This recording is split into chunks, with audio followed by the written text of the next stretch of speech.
This is stevia plant. It looks like tulasi. It is also called sweet leaves commonly in English and chini tulasi in Tamil. So this is herb actually. Previously, it was actually discovered in South America. So this stevia is a herb, stevia rebaudiana. It's used as a sweetener and sugar substitute, which is extracted from the leaves. So leaves has a high amount of this sugar substance. It's actually a glycoside. It's a it's called glycoside. So you have the steviol glycosides in stevia leaf, stevioside and rebaudioside. Okay, these two are steviol glycosides. Steviol glycoside. The sweetness is nearly, they say, 200 times more sweeter than sugar, they say.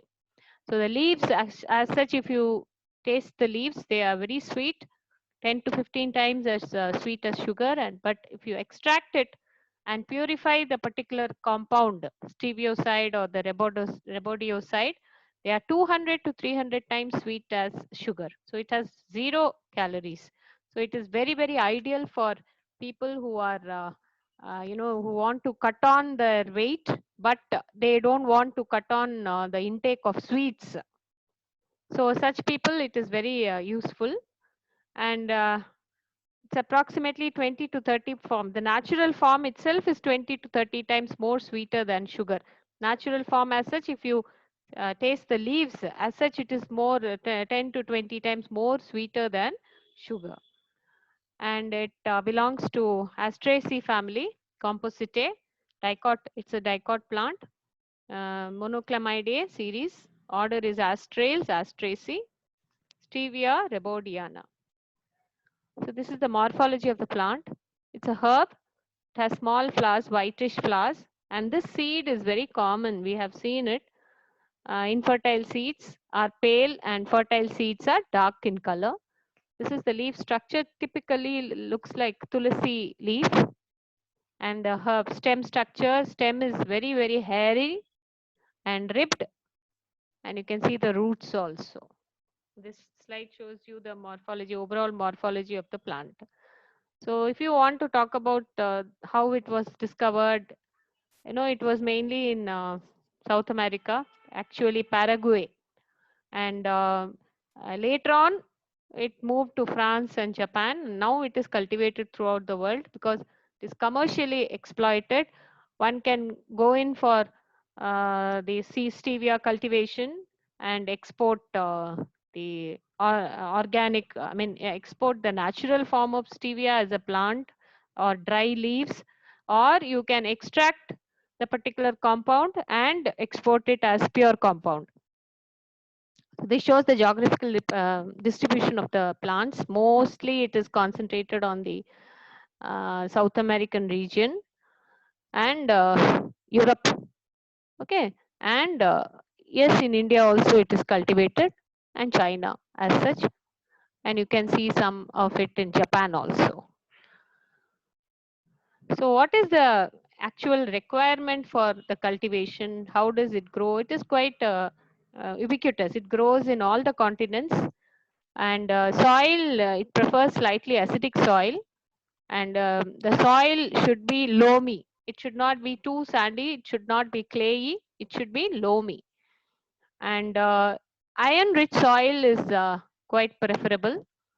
And you need stevia grows luxuriantly in places where you have generally a lesser amount of rainfall. Actually per year, 170 centimeters per year. Okay, so normally it grows in almost all the continents.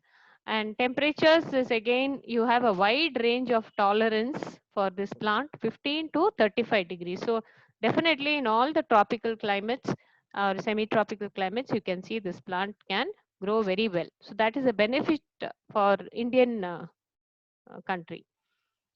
So another important thing why stevia cultivation is encouraged is it is very safe.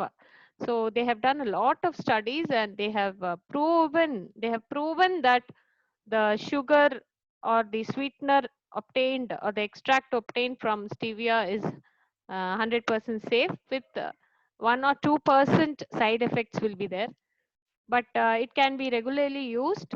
It can, the all the nutrient fortified food can also you make use of this glycoside, steviol glycoside, as a sweetener. So it is called herbal sweetener. So it is already there in the market now. So you have this low calorie drink with Pepsi, and then you have leaves, liquid extracts, powdered extracts, all are consumed, or all the kinds of the plant parts, all the types of the plant parts are used in manufacturing sweet substances. Fruit drinks, they are used in fruit drinks, all candies, chewing gums, chocolates, ice creams. So wherever you find sugar included, instead of sugar, normal sugar, they make use of steviol glycoside. And these are the different uses. Tabletop sweetener, you can use it for any beverages, soft drinks, ice creams, everything which uses normal sugar, white sugar, you can replace it with steviol glycoside. So how do you actually raise the plant? So you can raise it through seed, which is very, very common. For beginning, you have to raise it in paper cups or plastic cups, actually plastic cups. So because the growth rate of stevia seed is very low, so in that case, you have to first grow it in small cups and then plant it in the field. So we can use plastic cups. You can also use plastic bags, small bags that can also be used for raising the seedlings. So 2 to 3 seeds in every cup with a thin soil layer, and you have to spray water. It should not be you must not spray too much water. Seeds will grow within 1 to 2 weeks. So germination is within 1 to 2 weeks. And then after the seeds germinate, you have to cover the seeds with plastic sheet to conserve the moisture, so that prevent dryness. So 1 gram of seed nursery is enough for a huge area, farm area, because stevia seeds are very small and they are lightweight. So 1000 to 1500 plants can be prepared from 1 gram of seed. That is why it is commercially exploited.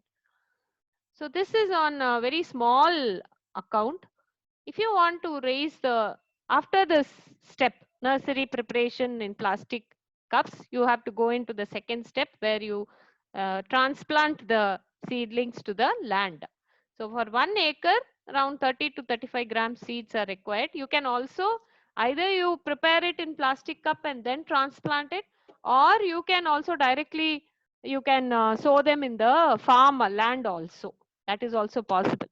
So what they see is, what they do is, after making fine and leveled soil, you have to mix the soil with farmyard manure, equal proportion, nearly 1 to 2 months before sowing the seeds. So farmyard manure means all the waste, vegetable waste, fruit waste, kitchen waste, okay, all the organic waste, okay, fruit peels, vegetable peels, cow dung, all the organic waste can be mixed with the soil nearly 1 to 2 months before sowing, because they have to be decomposed first, and then after decomposing only they will release the nutrients in the soil. So soil has to be properly mixed with farmyard manure, and then you have to mix the seeds on the soil. Again, you have to cover the seeds with thin soil layer, and it should be water should be sprinkled, not with the flowing water. Irrigation should be done with sprinkler rather than flooding the pot. And then plastic sheet has to be used to cover. And after the germination is completed, it takes around 1 to 2 weeks. Again, it has to be covered at night time and uncovered at daytime. So this way the nursery will be ready for transplantation about 6 to 8 weeks. So once the young seedlings come out, you have to transplant them, okay, to another farm. So nursery, you can raise the seedlings either with the help of the seed directly, or you can raise it by cuttings. Okay, so you can use the plant cuttings to raise the nursery. So you have to cut 4 inches part of the stem and then put it in the plastic cup and spray water. Normally how you raise hibiscus cuttings, it is very common. We normally propagate hibiscus with cutting, rose cuttings. So on the madri, you can also use the upper side of stevia plant, the stem, put it in the plastic cup and spray a little amount of water, and then you have to cover it with plastic sheet, and you can transplant them after leaves, new leaves, fresh leaves come out. So after 15 days, you have to put them under shade for 10 to 15 days. Okay, so because the plants must be able to tolerate the the total sunshine. Okay, so cuttings you keep it in the normal light for 2 to 3 weeks for it to develop roots, and then you keep it out in the sun for 10 to 15 days. So it will tolerate the outside environmental conditions. So environmental resistance of the plant will increase.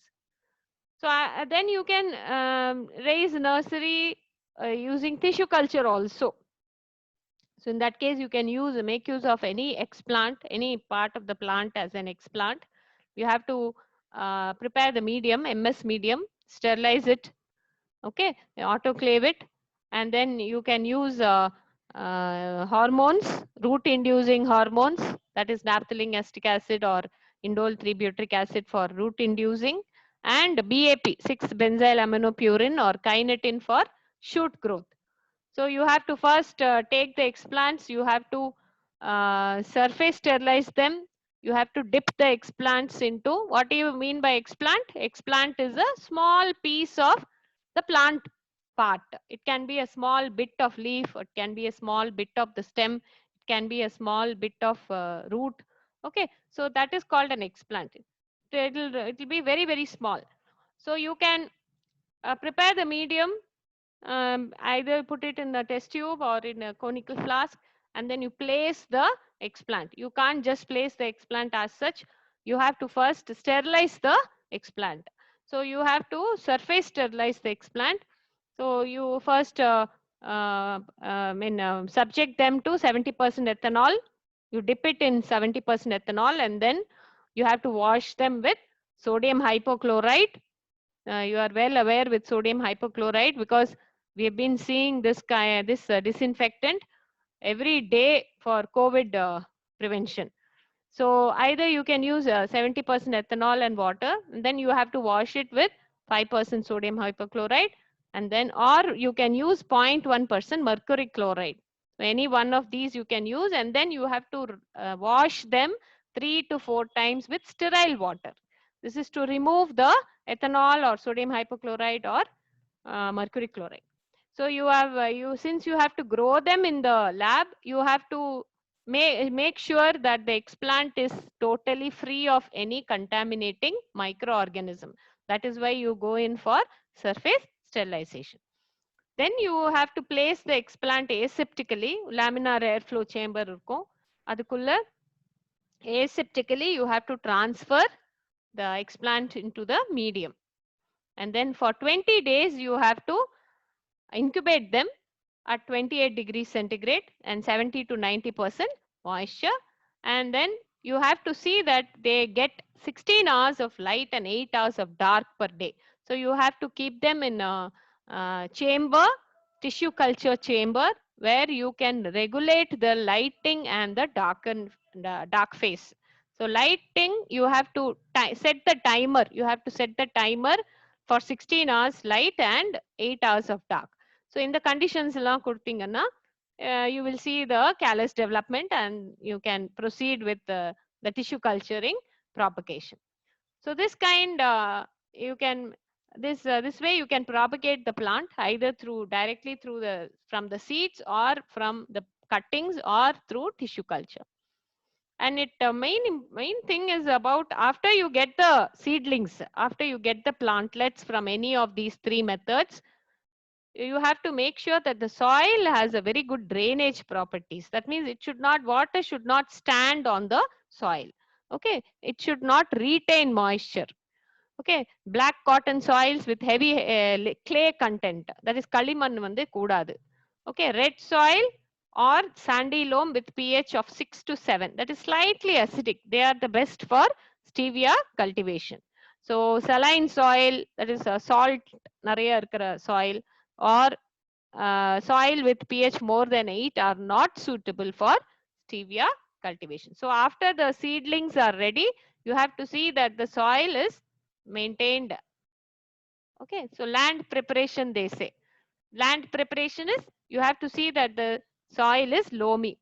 உங்க landல வந்து loamy soil இல்ல, ரொம்ப sandy-ஆ இருக்குன்னா, you have to mix it with loamy soil. The land should be ploughed. How can you make your soil as loamy? Suppose your soil is, your farm soil is very sandy. How can you make it loamy? You have to mix the farmyard manure. When you mix farmyard manure before 2 to 3 months, your soil will become loamy. That is how they convert a sandy soil into a loamy soil. So land should be ploughed initially 2 to 3 times.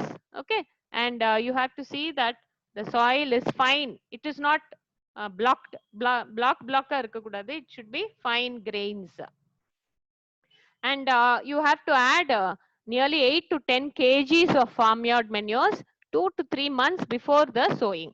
So if you don't have farmyard manure, you can use green manuring. Green manuring is waste leaves எல்லாம் கீழே விழுந்து கிடக்கிற leaves எல்லாம் collect பண்ணிட்டு you can transfer it to the land. So எங்க ஏதாவது collect பண்ணிட்டு வந்து you can transfer it to the land. That is called green manuring. A sowing method is, crop is grown on raised beds. Raised beds na கொஞ்சம் பாத்தி கட்டி மேல் பாத்தியில you have to sow the grow the plant. Okay, and raised bed should be around 15 centimeter in height. பாத்தின்னு சொல்லுவோம் இல்லையா, அதனுடைய height வந்து 15 centimeter இருக்கணும். And then after 15 days, நம்ம nursery plantlets பண்ணிருக்கோம் இல்லையா, you have raised the nursery plantlets. So after preparing the land, you have to remove the plants from plastic envelope. Sheet போட்டு மூடி வச்சிருப்போம் இல்லையா, அந்த plastic envelope ல இருந்து you have to remove it, put them under shade for 10 to 15 days to increase their environmental resistance. And then you have to add DAP, diammonium phosphate, phosphate uram, potassium. Okay, all that you have to add in the soil, and then 30 centimeter distance la you have to plant the seedlings. So transplantation சொல்லுவோம். Okay, ஒரு இடத்துல இருந்து இன்னொரு இடத்துக்கு நம்ம வந்து transfer பண்றோம் seedlings. நாற்றாங்கால் நடுறதுன்னு சொல்லுவோம் இல்லையா, அந்த மாதிரி ஃப்ரம் நர்சரி லேண்ட்ல இருந்து farm landக்கு we have to transfer the seedlings. So you have to maintain a particular distance. Okay, and light irrigation should be done after the transplantation. So irrigation is, and you have to apply only light irrigation, because ரொம்ப தண்ணி வந்து ஊத்தக்கூடாது. It should be only sprinkled. Okay, because ரொம்ப தண்ணி ஜாஸ்தி ஆனாக்கா what will happen is the lower leaves of the plants will become yellow and fungal attack வந்து it will பூஞ்சைகள் வந்து attack பண்ணிடும். So you have to see that the irrigation is very light. So I told you already, they have to use urea or diammonium phosphate or potassium sulfate per acre. You have to make use of these fertilizers for good production. So that is about the land preparation and fertilization. Now weeding is very important. Weeding na களை எடுக்கிறதுன்னு சொல்லுவோம். So it requires regular digging. So கொத்தணும், அடிக்கடி வந்து sand மண்ணை வந்து கொத்தணும், கொத்தி களை எடுக்கணும். So manual removal of weed is very preferable because leaves எல்லாம் வந்து you should not use herbicides. Okay, chemicals எல்லாம் யூஸ் பண்ணக்கூடாது, because the leaves are only going to be extracted, leaves are only going to be eaten directly, or sweetener has to be extracted from the leaves. So you should not add any chemical herbicides. It should be manually removed. So 15 days ku ஒரு தடவை you have to remove the weeds. And then insects நிறைய இருக்கும், you will have lot of insects. But normally when these are very commonly seen insects, ரொம்ப damage பண்ணாது. But sometimes when you have some uncommon insect, you have to manage it manually. Uh, you should not use any pesticide. So நம்ம வந்து organic we have to manage the insect pest. So diseases are very rare in stevia, but some fungal disease is there, root rot disease in stevia. So in that case, you can add a fungicide, a topsin in 1 liter of water and spray around the roots. Okay, leaves you should not spray. You can spray it around the roots. And then there is a thing called pinching. Pinching na killi எடுக்கிறதுன்னு சொல்லுவோம். So pinching is done by cutting the growing tips of the plants every 2-3 weeks for the first month. So மேல நுனி தண்டு நுனியை வந்து அப்பப்ப கிள்ளி விடணும். So that the branches come from sides, lateral branches come. So it produces dense foliage. So நமக்கு வந்து leaf தான் முக்கியம். You should have lot of leaves. Only then you can extract the sweetener to you will get a high yield of the sweetener. So it should have bushy growth nala you have to do something what is called pinching. So the buds and one pair of leaves are removed by clean and sharp cutters. Okay. Then harvesting, after 4 months you can harvest. First harvest is ready. Okay, and every 3 months after the first harvest you can keep harvesting the leaves. Okay, so you should harvest the leaves. Leaves are the ones which are harvested. You have to harvest the leaves before the flowers appear, because sweetness is more in leaves before the flowers appear. So you have to remove the leaves before flowering. And then you need threshing is another technique which is important to separate dry leaves from the stem. So it has to be beaten. நம்ம நெல்லெல்லாம் வந்து அடிப்போம் தெரியுமா, அந்த மாதிரி you have to beat the herbs, not very hard, very lightly, so that the dry leaves fall off. Okay, and how you have to dry after harvesting, you have to dry the produce, put the leaves in shade for dry after a thorough wash. It can also be dried using simple drying racks, okay, or passing dry air above the room temperature. So nama normally we can just keep it under the shade for drying. So from 2 cuttings you can get 40 to 45 mounds of dry leaves per acre. So dry leaves are stored in proper boxes and labeled for further processing. So either the dry leaves can be used as such, or you can powder the dry leaves and use. So for 1 cup of tea, 250 mg is sufficient. நம்ம வந்து ஒரு spoon sugarல you will have some 1 gram. Okay, so but in stevia powder you 250 mg is 1/4 gram kuda romba jastiya irukum. So that is also there. By this 4 cups can be made, 4 cups of tea can be made from 1 gram of leaf powder. So these are the types of stevia products. Fresh leaves you can use, dry leaves you can use, stevia extract you can use, liquid concentrate you can use. Coffee decoction concentrate powder only, and mari stevia extract concentrate you can use. So these are the medicinal importance of stevia. You can read it when it is, I'll put it in the classroom and you can just go through it. So there are some side effects have also been noted for some people, not for all. Some people experience nausea after having stevia. Some people have seen muscle pain, dizziness.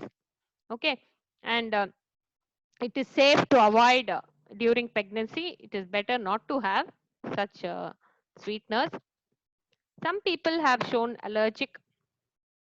Okay, and sometimes when diabetics use the stevia, it might even lower the blood sugar than normal. So on the danger irukadnala too much we should not have the, and it might lead to low blood pressure. So low blood pressure anyway, high or low is not very good. So some people have reported a few side effects for stevia. So when you talk about, we have seen the cultivation of stevia. What are the conditions required for stevia cultivation? What are the steps involved in the cultivation of stevia? Now we come to the extraction technology. So how the sweetener or the steviol glycoside, okay, or the rhabdoside is extracted from the leaf. So simply you have the raw material, which is the leaf. You have to either dry it into powder or you can grind it. Okay, and then you have to use solvent extraction. Everything is done with deionized water, very, very pure water. Okay, so you can use any organic solvent. Organic solvent is any other than water. You have to go in for either ethanol or methanol, acetone. All these are called organic solvents, which can dissolve more amount of the compound. Okay, so the water only can dissolve some compounds. Okay, all the compounds cannot be dissolved in water.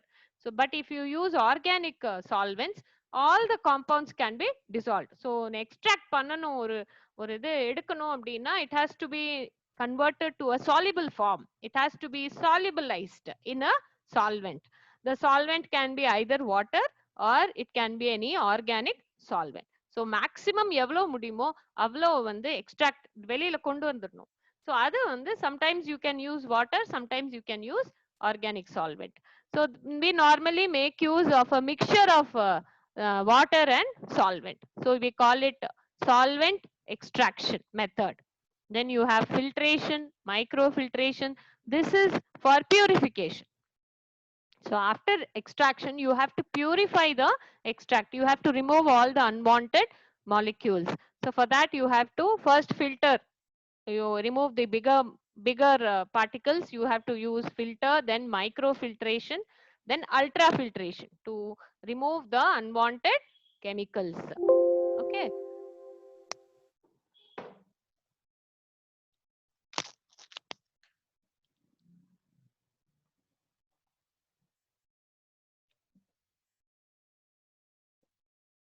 And then we go in for reverse osmosis. And after getting the purified compound, it is concentrated using spray dryer. So it is concentrated and made into a powder. Okay, so the product which you are getting is 66% of the raw material. So 66% of the raw material is converted into the product, which is a very good percentage. Okay, so this is the simple flow chart which will give you an idea how it is extracted. So this is harvesting, drying. Primary extraction is where the leaf is soaked in a reactor. Okay, you can't use it in, you can't do it in conical flasks. Okay, you need large reactors or bio reactors to do the work. And then primary extraction is done with either water or water and organic solvent mixture. Then it has to be concentrated. The extract has to be concentrated. Okay, it has to be concentrated, and then you have to decant it. You have to filter it. Okay, you have to filter it, and then ஒரு தடவை filter பண்ணா போறாது, திரும்ப திரும்ப they will mix it with the, they will go back. Okay, they will decant and then again they will go back with the organic solvent water mixture. They will do it 2-3 times. So you will get மூணு தடவை you will get the extract. So all the three, இப்போ தேங்காய் பால் எடுக்கிறோம் இல்லையா, ஒரு 1ஆம் பால் 2ஆம் பால் அந்த மாதிரி they will keep on recovering the extract. So third stage filtration. After third stage filtration, you will get a yellow color juice, and then you have to make it crystallize. Okay, they add ethanol, and then they will make it crystallize. So this is a white powder which you get finally. So extraction, it involves the three major steps: primary extraction with water or solvent, then purification of the extract, and separation of solid glycosides from the purified extract, solvent recovery, because you are using liters and liters of solvent. If you are not getting back at least 60% of the solvent, then your costs will become very high. So நீங்க solvent, organic solvent use பண்ணறதோடைய benefit அதுதான். You can get back the solvent. You can recover the solvent so that you can use it for something else. Okay, because organic solvents are very costly. So and they vaporize very soon. So அதனால என்ன ஆகும், distillation முறைப்படி you can recover back the solvents. So solvent recovery and then further purification of the solid glycoside. So these are the steps of extraction. So in primary extraction, I told you already, the extraction of dried leaves with the liquid extractant. Most common extractant is water, primary and secondary alcohol. Okay, methanol, ethanol, okay, acetone. Sometimes some uncommon solvents like dioxin is also used. So dried leaves are pre-treated with organic non-polar solvents like chloroform, ethylene chloride, hexane to remove fats and waxes from the leaf. So leaves will cuticle இருக்கும், cuticle you will have waxes. So to remove the waxes, you have to first immerse the dried leaves in chloroform or hexane, and then you can use it for extraction. Okay, so defatted leaves are used for further extraction of the glycoside.